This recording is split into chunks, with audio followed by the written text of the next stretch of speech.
नमस्कार, मेरा नाम है सुजाता पामेगम। आज के इस वीडियो में हम करेंगे मुस्लिम सोशो रिलीजियस मूवमेंट, मुस्लिम सामाजिक धार्मिक आंदोलन। मुस्लिम सामाजिक धार्मिक आंदोलन, मुस्लिम सोशियो रिलीजियस मूवमेंट, मुस्लिम सामाजिक धार्मिक आंदोलन मूवमेंट। ओके, तो चलिए वीडियो को शुरू करते हैं बिना देर के। The Muslim socio religious movement, the Wahabi, the Faraizi and the Khilafat movement were the most important movement which were religious in form but political in content. Wahabi, Faraizi और खिलाफत आंदोलन सबसे महत्वपूर्ण आंदोलन थे जो स्वरूप में धार्मिक थे लेकिन इसके विषय वस्तु में राजनीतिक थे। ओके, अब देखते हैं। पहले हम देखेंगे Wahhabi movement. Wahhabi movement,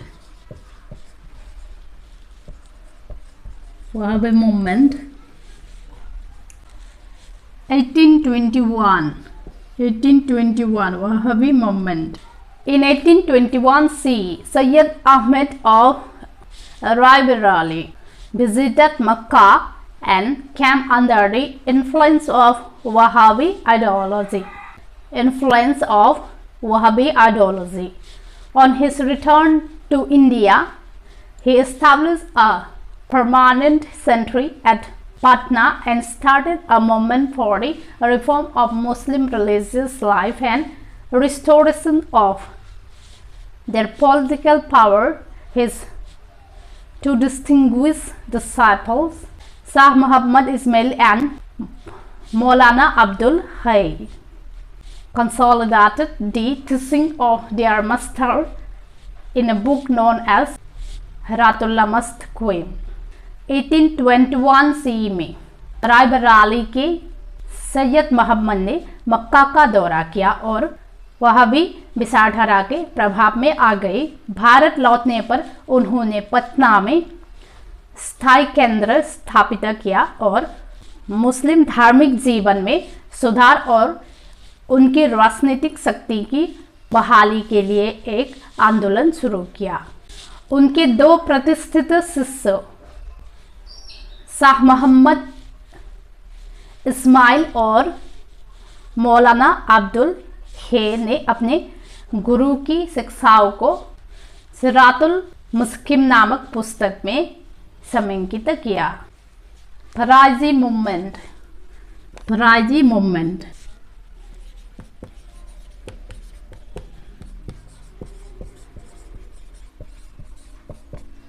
Faraizi movement Haji Saratullah of Fatehpur started the Faraji movement in Bengal.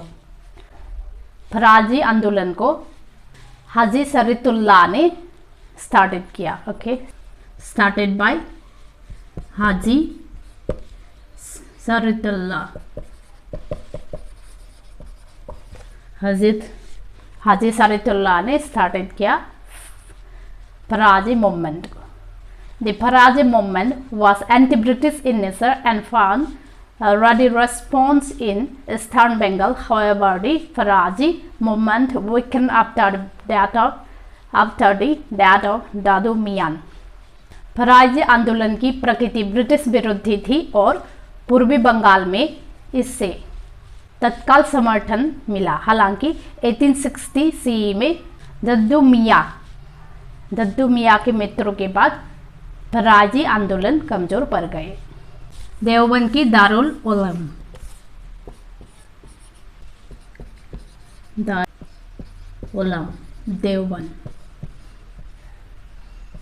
Deoband की Darul Uloom. The Darul Uloom of Deoband was founded in 1866 by Maulana Hussain Ahmed. 1866 Darul Uloom प्रतिष्ठा के स्थापित किया। दारुल उलूम को फाउंडेड किया 1866 में, ओके, 1866 में दारुल उलूम का फाउंडेड किया और इसका फाउंडर है मौलाना हुसैन अहमद। मौलाना Hussain Ahmad, okay, Maulana Hussain Ahmad, founder of Darul Uloom Deoband.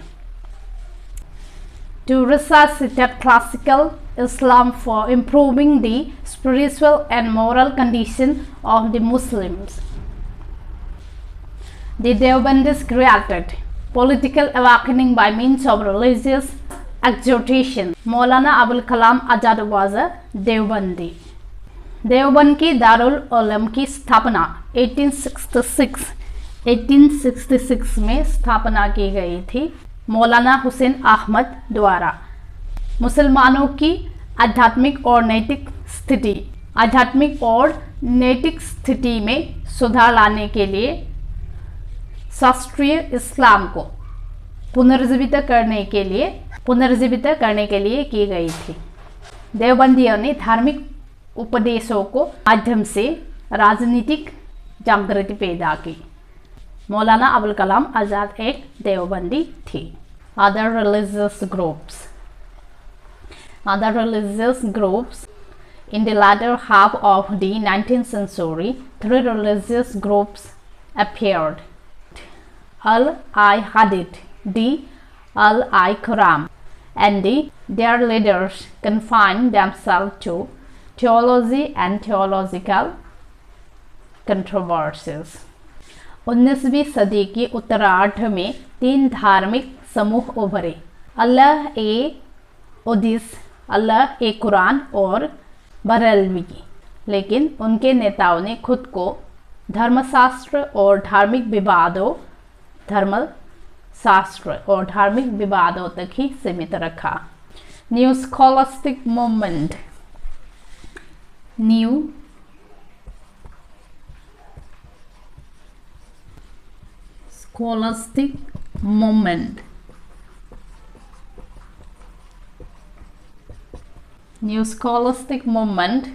Sir Syed Ahmed Khan 1817 to 1898. See, Sir Syed Ahmed Khan fought medieval obscurantism through his journal Tazib-ul-Akhlaq.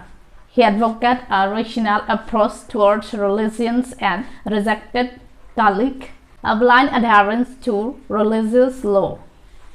He asked for a reinterpretation of the Quran in the light of reason in his lectures on Islam.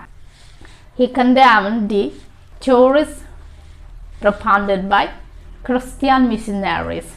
He started the Aligarh movement for the social and educational advancement of the Muslims in India. This movement was anti-Congress but pro-British in nature. New scholastic movement, नए शैक्षिक आंदोलन 1817 से 1898। Sir Syed Ahmad Khan ने अपनी पत्रिका तहज़ीब-उल-अखलाक के माध्यम से मध्ययुगीन रूढ़िवाद से लड़ाई लड़ी। उन्होंने धर्म के प्रति तर्कसंगत दृष्टिकोण की वकालत की और तकलीद या धार्मिक कानून के प्रति अंधपालन को अस्वीकार किया। उन्होंने तर्क के प्रकाश में कुरान की पुनर्व्याख्या की मांग की। अपने इस्लाम पर व्याख्यान में उन्होंने ईसाई मिशनरी द्वारा प्रतिपादित सिद्धांतों की निंदा की। उन्होंने सामाजिक और धार्मिक विकास के लिए अलीगढ़ आंदोलन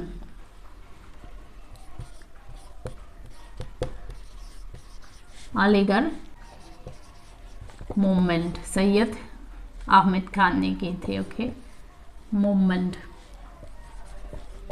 अलीगढ़ मूवमेंट सैयद अहमद खान ने की थी। उन्होंने सामाजिक और धार्मिक विकास के लिए अलीगढ़ आंदोलन शुरू किया। भारत में मुसलमानों की शैक्षिक उन्नति के लिए ये आंदोलन कांग्रेस विरुद्ध था, लेकिन इसकी प्रकृति ब्रिटिश समर्थनकारी थी। ब्रिटिश समर्थक थी, इसकी प्रकृति ब्रिटिश समर्थक थी। Sikh reform movement, reform movement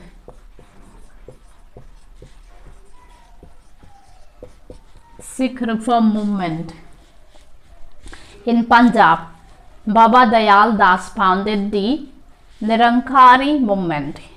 Punjab में निरंकारी आंदोलन शुरू किया। निरंकारी मूवमेंट शुरू किया। मूवमेंट फाउंडेड बाय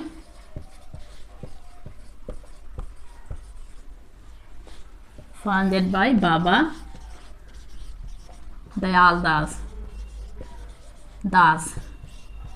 निरंकारी आंदोलन in Punjab, Baba Dayal Das founded the Nirankari movement. He advocated the worship of God as Nirankar, that is formless.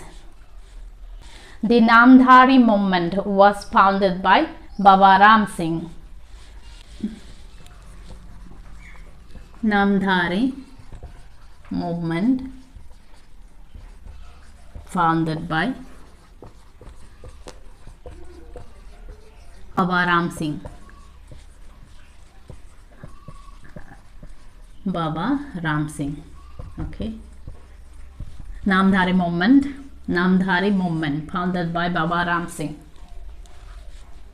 His followers were white cloth पहनते थे and gave up meat eating. The Singh Sabha started in Lahore. Singh Sabha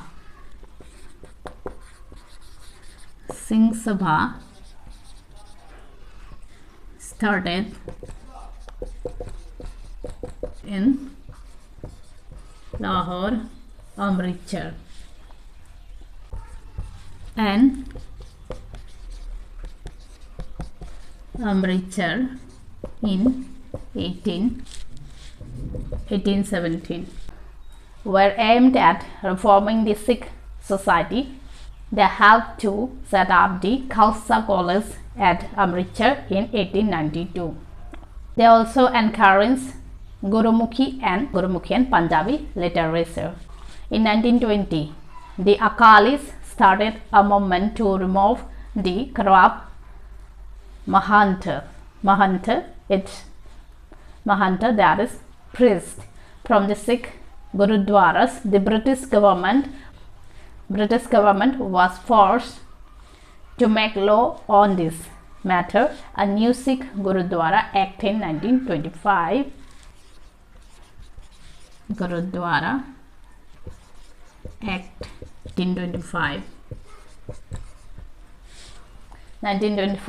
and with the help of the act, the Akalis removed the Mahantas from the Gurudwaras and menaced them through the Shiromani Gurudwara Prabandhak Committee. The Shiromani Gurudwara Prabandhaka Committee. Later, the Akalis organized themselves into a political party. Punjab में बाबा दयाल दास ने निरंकारी आंदोलन की शुरुआत की। उन्होंने निरंकारी यानी निराकार रूप में ईश्वर की पूजा करने की वकालत की। नामधारी आंदोलन की स्थापना बाबा राम सिंह ने की थी। नामधारी बाबा राम सिंह ने की थी। बाबा राम सिंह के अनुयायी सफ़ेद कपड़े पहनते थे और मांस खाना छोड़ देते थे। 1870 CE में लाहौर और अमृतसर में शुरू की गई सिंह सभा का उद्देश्य सिख समाज में सुधार लाना था। उन्होंने 1892 CE में अमृतसर में खालसा कॉलेज की स्थापना की। 1892 में अमृतसर में खालसा कॉलेज की स्थापना में मदद की। उन्होंने गुरुमुखी और पंजाबी साहित्य को प्रोत्साहित किया। गुरु राम सिंह ने 1920 ईस्वी में अकाली ने सिख गुरुद्वारों से भ्रष्ट महंतों पुजारियों को हटाने के लिए आंदोलन शुरू किया। इस मामले पर ब्रिटिश सरकार को 1925 ईस्वी में एक नया सिख गुरुद्वारा अधिनियम न्यू सिख गुरुद्वारा एक्ट 1925 में ब्रिटिश सरकार ने बनाने के लिए मजबूर होना पड़ा और इस अधिनियम की मदद से अकालियों ने गुरुद्वारों से महंतों को हटा दिया और शिरोमणि गुरुद्वारा प्रबंधक समिति के माध्यम से उनका प्रबंधन किया। बाद में अकालियों ने खुद को एक राजनीतिक पार्टी के रूप में संगठित किया। पारसी रिफॉर्म मूवमेंट, पारसी सुधार आंदोलन, Parsi reform movement. In 1851 CE, Purdonji Norozi and S.S. Bengali founded the Parsi Religious Reform Association Rahnumai Masdayasnan Sabha at Bombay. They advocate the spread of women's education. They tried to reform their marriage custom. Noroji published a monthly journal, Jagat Mitra, Friend of the World.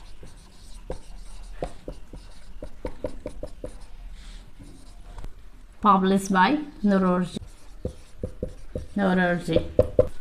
Monthly journal, Jagat Mitra, published by Noroji. 1851 में पुरंदजी नोरोजी और SS. Bengali ने बम्बई में फरासी धार्मिक सुधार संघ या रहनुमाई मसदायस्तान सभा की स्थापना की। उन्होंने महिला शिक्षा के प्रसार की वकालत की। उन्होंने अपने विवाह संबंधी रीत रिवाज में सुधार करने का प्रयास किया। नौरोजी ने एक सामाजिक पत्रिका जगत मित्रा प्रकाशित की। Necessary character, achievements and limitations of the socio-religious movement. Nature and characters. Movement was religious in character. Secularization was yet to be seen. This movement stayed away from politics. There was no radical economic idea associated with this movement. सामाजिक धार्मिक आंदोलन की प्रकृति, चरित्र, उपलब्धियां और सीमाएं, स्वभाव या चरित्र। यह आंदोलन धार्मिक प्रकृति का था। धर्मनिरपेक्षता अभी दिखनी बाकी थी। यह आंदोलन राजनीति से दूर रहा।